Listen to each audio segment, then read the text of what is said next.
Now we're all quiet.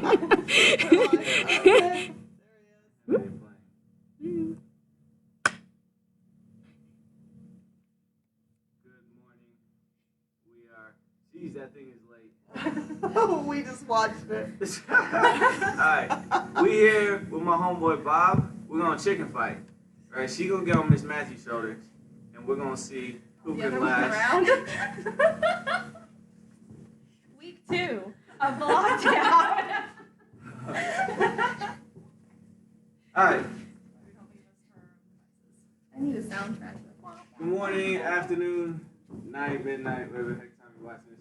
Today is sparring day, so we're going to go over 3 main techniques and a couple footwork exercises you can do on your own. Now, there aren't a whole lot of things that you can do on your own to, get faster recognition, reading opponents, things like that. But I will say that when I first went from basically garbage to good in sparring was with bag drills. 90% of that was bags, or my exercise. 90% of my workouts, I will say, was bags.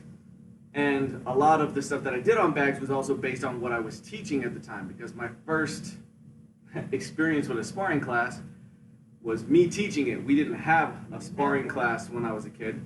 I begged my instructor for it. He finally said, okay, you can have one, but you have to teach it, which was not what I had in mind. But because I was learning as I was teaching, I was taking what I was trying to teach, and I was practicing it on bags for hours and hours on end. So if you're a sparring, we'll say, major in Taekwondo, then you want to put most of your efforts into stuff like this. So if you have a bag at home, that's why Bob Arena is here, because some of you guys do have bags, and you can do a lot of what I'm about to do on a target like this. If you have parents that are holding targets for you, I've got the kick paddles that I'll be holding for my demonstrators, but pillows as usual, or oven mitts, or anything that can just give a soft target that they can kick through. And he is not inferring that your parent is a bag, okay? Don't even go there.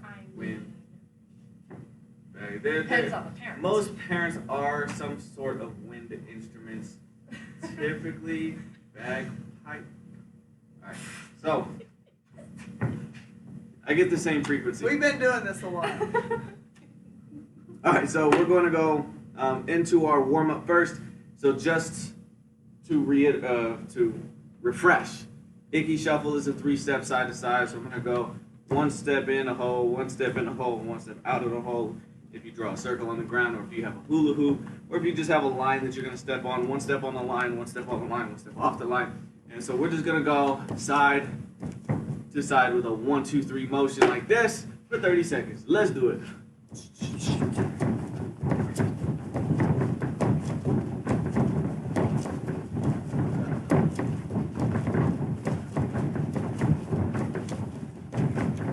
Make sure you're getting those feet moving quickly. So if I'm going knees up super high, that's going to be really good for my endurance, and that can help in this. But if I'm focusing on just footwork by itself, I want to have something more like this, where my feet are real close to the ground, and I'm just trying to get moving sideways. The more you move sideways, the better you're going to be at side to side evasion. All right, relax. There's your 30. Now we're going to take this into our what a motion called a ski hop. So a ski hop is kind of just like jumping up and switching feet like this, and I'm touching the floor at the same time. My front leg's going to move back. I'm going to hop and switch, kind of like a number 4. So front leg come up, hop and switch. And then the other hand is going to be touching the ground as I do this. So we from here. Good. We're going to do that for 30 seconds. Because of the current case of my knees, I'll let my demonstrators do the work. All right, let's go. Figure that one out. Just from side to side. Back foot. I am totally not doing that. Great. 15 seconds. I need more than 30 seconds to coordinate it. I think I'm the only one doing this now. Yes, I can't quite get that coordinated. One foot's in front and it doesn't go to the And back. time. All right. I'm going to give you guys one more footwork exercise. And this thing is gonna be, or this drill is gonna be better with an obstacle. So I'm gonna use Bob. But you can put a chair out, I don't actually need to touch my target. You just need something in front of you. And we're gonna do a side step with a hop. And so the side step and hop are gonna be separated. So if you've ever done these, the double step forward switch or double step backward switch, more or less the same rhythm with their side step. So I'm gonna go side, hop, and I'm just using him as kind of like the center of my compass, and I want to keep the same distance from my target. I don't want to get further away, and I don't want to get closer. So get a chair. I'll wait. Oh yeah, I guess we have chairs. Y'all can get chairs. One of y'all can use Bob if you want. For some reason, this side stuff is killing my knee. I think I can do this one. Alright, so we're going to put 30 seconds on. Get ready. And go.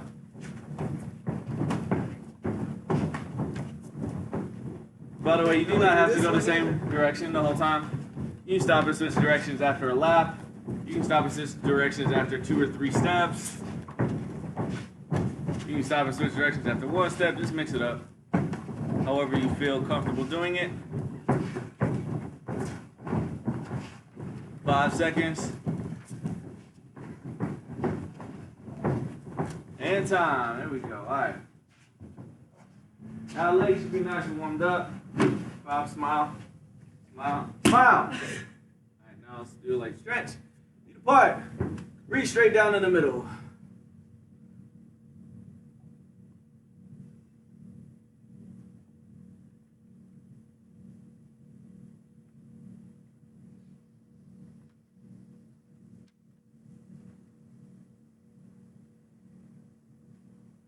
One side.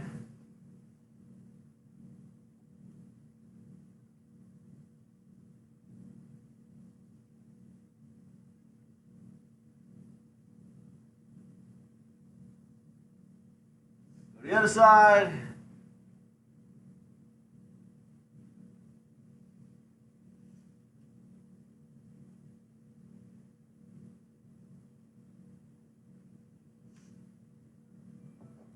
And relax. All right, so we're gonna work on the techniques for the primary reason of most of what I would be able to help you with, you can't do without being in the situation, right? So most of my coaching, if you've ever worked with me one-on-one, has to do with you hitting me. It has to do with you hitting me out of specific situations. So I'm attacking on this line, and this is how you're gonna move to the side. And you do it so many times that I stop having to say, here I come, and you just react to what you see. You see that motion, and your body's just used to going here and there.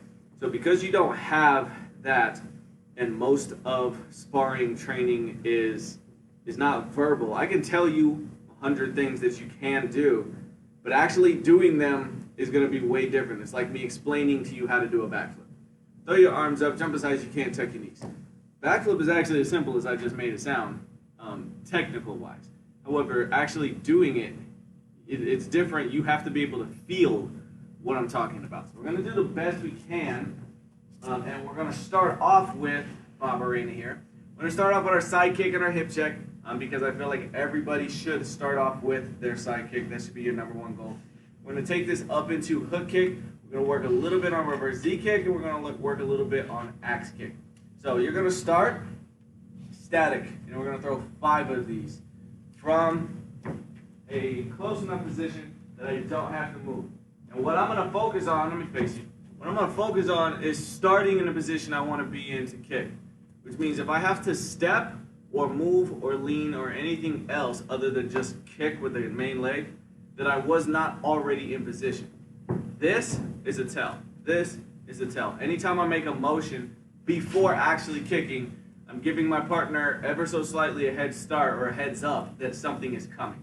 So all I'm trying to do is I'm trying to eliminate that as much as possible. So I'm going to start here. If you lean at the same time as your kick, it kind of works, but in this case, we're going to pre-lean, start back. We're just going to throw 5 kicks. Notice my back foot didn't move. It's already pivoted. My shoulders are already back. And I'm just trying to kick bob in one motion without moving my upper body. Hit 5 of those. Try both legs.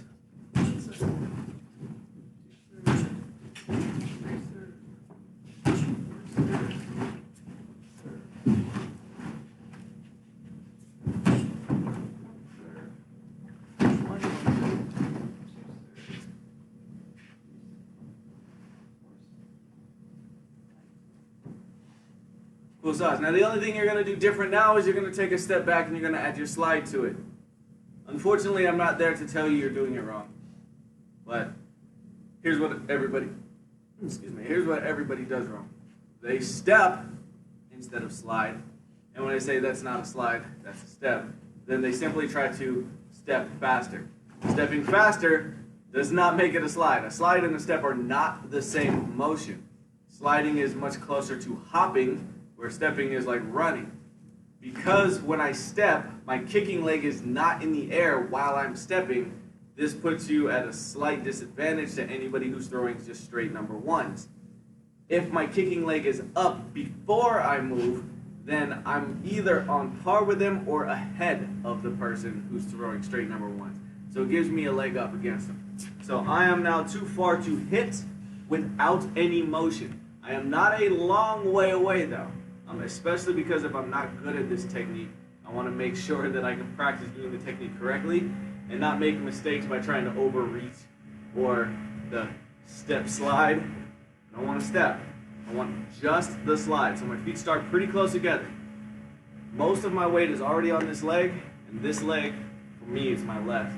Where my left leg is just kind of sitting here. All right, that's my balance. So I can stay up on my toe. Back leg is pivoted, and now kicking leg comes up. Then I move in and kick at the same time. Try not to go, slide, and then kick. You try to go 1 and 1 at the same time. So one more time. I'm just slightly too far away. I'm going to make sure that this leg is pretty much off the ground already. Slide and kick simultaneously. Try 5 of those.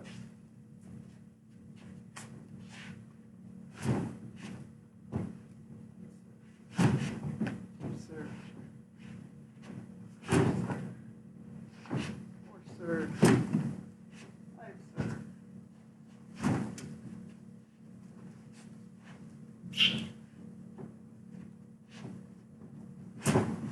You can also mix this up and add combos to it, which we're gonna kind of do here in a second. But when I say add combos, I'm talking about like follow-up. So practicing like slide, side, follow round. Practicing follow-ups, the way we practice aggression drills are really good. Good to get used to going forward, going forward, going forward, not throwing a kick and running away, right? So we're gonna go slide side, last side kick variation, or not variation, last side kick drill from my normal gait. So from here, so this is my normal. If you've seen me spar, my feet do a lot of weird things, but that's not my footwork trying to be all fancy. That is actually me setting up kicks and bailing out of them throughout the entire match. So if you're seeing like that was an advance where I was going to attack, decided not to, and I'm constantly doing that. But if I'm just standing still, it'll look something more like this. Apart together, apart together, apart together. Now I add slides with apart togethers, and now it looks like I'm tap dancing or whatever weird. But all of those other things in there, try not to confuse that, because there are a few of you guys that try to mimic my footwork, and I would say do it, it's good. Not everybody has to, but if you are trying to mimic my footwork, this is actually what I would look like if I'm not moving. Okay, so we're going to start from this position, and the drill that we're going to do is actually going to help. Now, if you do not have a target to hit, you can do this same exact drill with a chamber. And if you're a high ranker black belt, you have done this drill. So it'll be apart together slide. So I can actually do this across the floor or anything like that. So if you want to go out in the backyard and run laps of this up and down the backyard, if you don't have space, you can just simply back up after each one, which would be apart together slide, slide, apart together slide. So I can go in place, do this sideways, go, apart together, slide, double step back. All right, and if you can figure out how to get that into apart together, slide, apart together, slide, step. Now I've got a little circuit going, and it'll help your footwork get better. But give yourself one or two apart together. You're going to slide from together. When I come together, this foot is pretty much not doing anything. It's on its toe, the leg that's closest to the target. This foot's going to pivot, and I'm going to already be pre-leaned. So front shoulder is already high, so that motion comes without too much of a tell. This is my step. My feet going apart together. So if you're taking a step, you're almost stepping twice, and you give your partner a long time to see what you're doing. It's going to be too close. All right, so I need to go 1, 2, slide. I don't even know how I'm hitting by looking at you guys, but all right, so let's try 5 of those. See if you can get everything.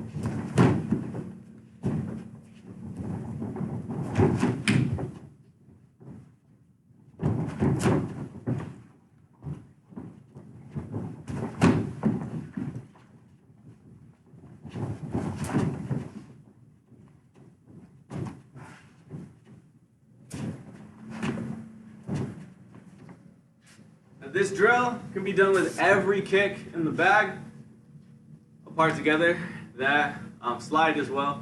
So if I'm doing up downs, you can practice them from here. Ow. Ow. You can practice slide, round, and things like that. But the main thing is getting that footwork down and being consistent, that I always throw my attack from here, from my feet close together. Feet apart, that's going to be a lot better for defense. We're going to go attack, side kick, hook kick. Bob here is going to be my trusty target. And the first thing that I'm going to do is throw my side kick, but stop. So especially because Bob is light, if I side kick Bob, even with a slide kick, it's going to knock him down. So this gives me a good chance to practice my control. If you're practicing with a parent, it's good for them to put a pillow on their hip and have you actually try to hit their hip and see if you can hit them hard enough to make them rock, but not hard enough to make them move. When I'm doing this with my smaller students, what I do is I put my feet together, because any real power behind that is going to make me step because my feet are together. So your job is to hit me hard enough that I rock, but not hard enough that I step, which is really hard. If my feet are together, it's really hard not to make me go like that. So it gets that form of control down. And then out of that, I'm going to throw a hook kick. Because I have a solid target here, this actually makes this easier. It's harder to do this in the air, but you can. I do it in the air. But my side kick's going to stop on the target, and this keeps my knee in front of me. That's why throwing the hook kick after this is going to be easy. Now, most folk are going to want to do this, which is okay, but notice I'm hitting him in the front shoulder. Hook kick, especially the way that I'm throwing it, I'm not throwing it for power, is not going to hit as far as, say, my side kick would. So my side kick hit right here, full extension, might have gone through to his head. But my hook kick won't, because I'm actually going to pull the kick. So if I pull my hip the other way, I'm either going to hurt my partner when I hit him, or I'm going to miss and be out of control and get countered. So the way I'm going to throw my hook kick is to pull my shoulder the opposite direction as I kick. Because this is shortening up, I'm going to take a second slide. So together, slowly, it'll be slide, 1 slide, pull it in, 2 slide. And notice how I'm now facing this way. So my second kick is going to put me in position where my partner cannot punch. They have to go around, which is a lot easier to block than straight line punch. From that position, I'm going to take an escape route. So let's get this motion down, and then we'll practice the escape route. So we're going to go 1, 2, hips facing back. Try that 5 times. I suggest practicing your good hook kick leg. Let's try it.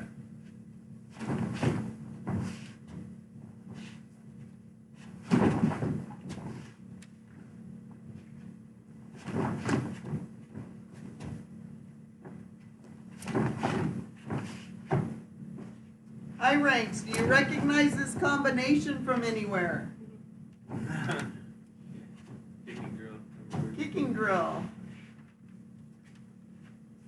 All right, so now that we've got that, once again, that's another drill that you want to practice.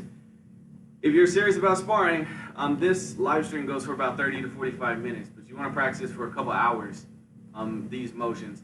So I would spend at least 30 minutes on just one of these motions. So on just slide side kicks if you're not good at it.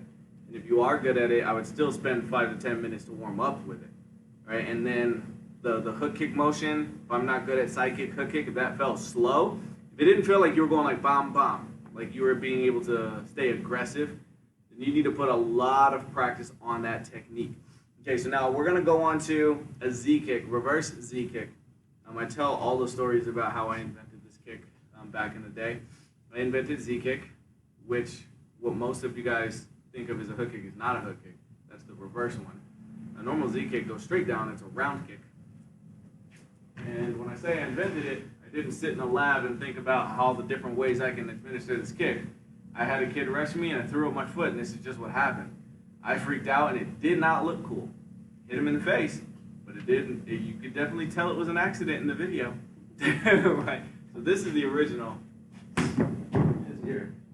This is the upside down round kick is all it is. And then the kid blitzed me and I did this. That was the whole kick. And he just ran face first into it. I got 2 points. First point I ever scored on Casey Marlowe. Casey, I'm sorry if you're watching this, but yes, I invented this kick on you. I had never beat him or scored on him before this kick. So, and then I didn't name the kick, Mark Betancourt did. He was like, what the heck was that? And I was like, I don't know. He's like, well, you should name it. And I was like, I don't know what I did. He was like, we're going to call it a Z kick. And I was like, sounds good, Mark. And it stuck. Anyway, what you guys are thinking of is the upside down hook kick that many black belts throw. And this move has pros and cons. The pros are, if you're in position to throw this kick, your opponent cannot block it. They are toast. The cons, if you're in position to throw this kick, you're already taking a whooping. This is a Hail Mary, so this is not a kick that I do on purpose, or that I set up, I should say. I'm not going into the match saying, I'm going to hit you with this kick. This is a kick that I'm not in a good position, and this is my only option. And the reason that it becomes so good is because my opponent being that close on top of me normally knows that I don't have any other options, and they get more confidence. So they're not going to try to defend. They're going to try to keep hitting. And they cannot see it because it's behind them. So what you're going to do, let me face this way. I'm going to show you how to do it with Bob and how to do this with a partner. I'm going to start super close, put my hip on my back. So you might need to Purell afterwards, but put your butt cheeks on the bag. From right here, I'm going to lean away from it. So I'm going to go not just a little bit, but quite a ways away. Notice my hip is still up against the back. As I'm leaning away, my opposite leg will swing out behind me. So a little bit more like a swing and less like a chamber. This kick can be chambered, by the way, so I can throw it out of here. But for this particular motion, I don't have to go around a block or anything like that because my partner's too close to me. So I'm simply going to swing it up until I feel like my hip locks out and then let my leg keep bending. So up, up, up, bend. All right, so this is a hook kick upside down. It's going to the back of your target, swap. And he can't do anything about it because he doesn't know what's happening. So the practice is you get really close to your bag. If you don't have a bag, we're going to practice the body shot with your partner. No, not you do it. All right, so Mrs. Mehdi, right or left? I'll be kicking. All right, so come stand on the side so they can see. All right, so she's going to go hip to hip with me. I'm going to face here, and I'm just going to hold the bag pointed diagonal this way. She can see the bag and just lift her leg straight behind her. And she's going to practice kicking up, hitting the bottom of the bag here, just like that. Try it again. All right, and you want to get this to go until you feel comfortable with it. Now, if she feels comfortable with it, I can raise it up a little bit higher, but I'm not going to go above my own belt. If I'm going to head, that's where I'll start facing this way, and I'll put up my arm to block and let her kick me in the arm. But if you're a parent with a kid, the odds of them being able to kick that high are very slim, even if you're on your knees, because some of your kids are weak. If your kid's big enough to do it, and they're accurate with the kick, then they probably already know how to throw this kick, so you don't have to worry about it. So anyway, we're going to hit 5 of these. reverse Z kicks. There you go. 2, 3, 4, 5. And you also want to try your best to hit with the bottom of your heel and not the side. If I'm hitting with the side of my foot, that means I'm not turning enough. You're going too much. You got to take traditional hook kick out of your head. So I kind of did this in my side kick, slide side kick, hook kick. When I turn my hip backward, I'm pointing backwards. So if I lift my leg from right here, my toes go up, or the bottom of my foot point up. Now if I'm still pulling my foot out sideways, my toes are pointed sideways. So I want the bottom of my foot pointed up, I want my heel pointed up, I want to hit bottom here with the back of my hip. Now the other way that you can practice the same technique is the spinning version. So Miss Smith, get up there, put one leg up close.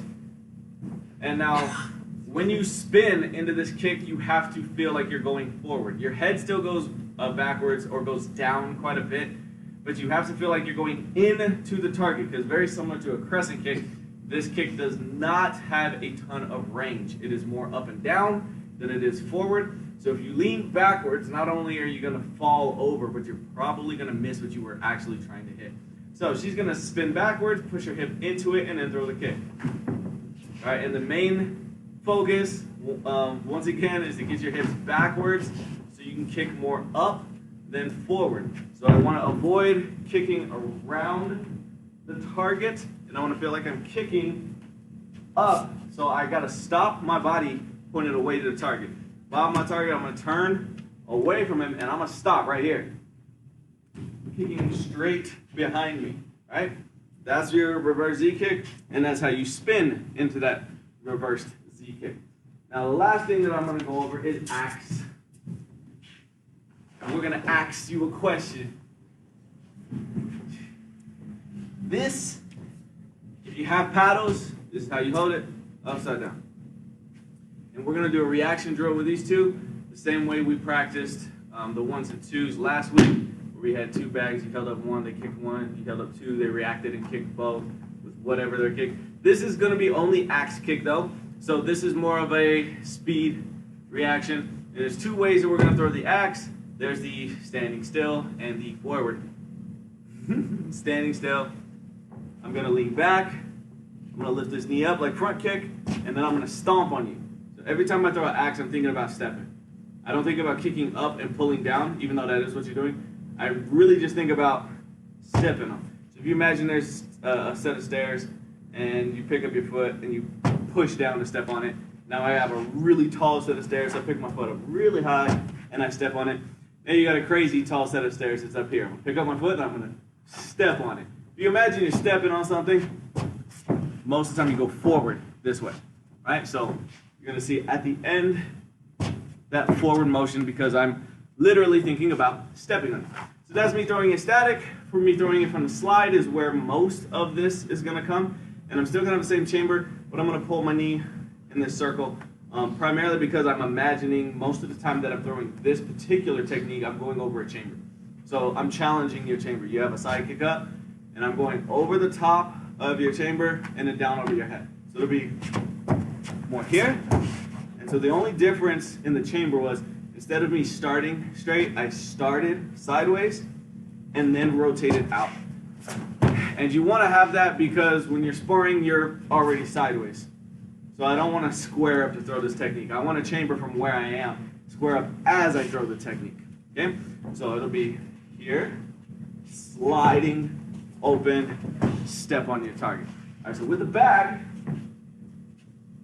I'll have Mrs. Matthews hold this in a second, but with the bag, your partner is going to go in their normal bounce. You should be bouncing with them. And every time I hold the bag up, she's going to attack it. I can back up as I do this so that she can slide forward and attack it. I'm holding the bag roughly about her chest level, not going to throw it at the head. Reason why is because even though my axe is going at the head, the part where it's going to pick up the most speed is going to be down here. So if you're hitting like chest level, your foot had to get to the head before you hit the chest level. And I don't want to make it a habit of kicking further than necessary in anything for sparring, because anytime you kick a little bit further, you also give me more time to react to it. So you want to hit as close to straight on as you can. So I'm not going to kick over the head and drop down. Pretty much going to kick your forehead and think about just wiping your face with my foot, just here instead of this big old. Okay? All right, so we're going to go for 30 seconds with just axe. Guard up and go.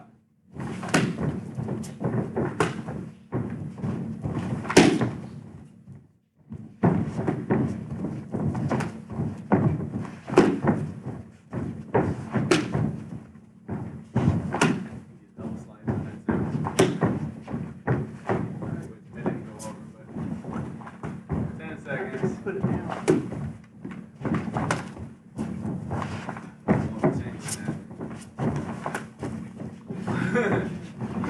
Alright, and stop.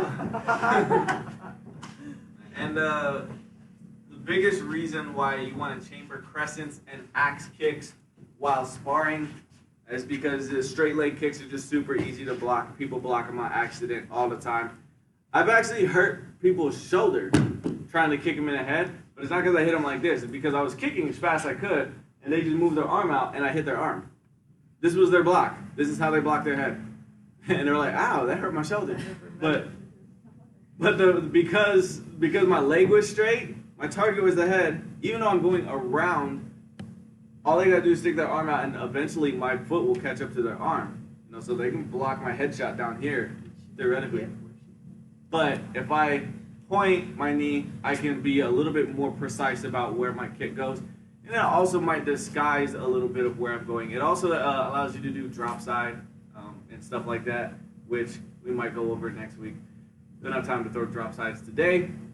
Double slides, 1, 2, are good to practice with that drill. So if you want to get a little bit further away from your target and practice in, and you can also practice this back leg follow-ups comboing out of the first drill. Slide side, swoop, follow-up axe, or slide side hook, switch axe. All of these are good. And axe really only used going forward. So I was trying to give you a defensive variation, but I could probably make something up, but I wouldn't use it.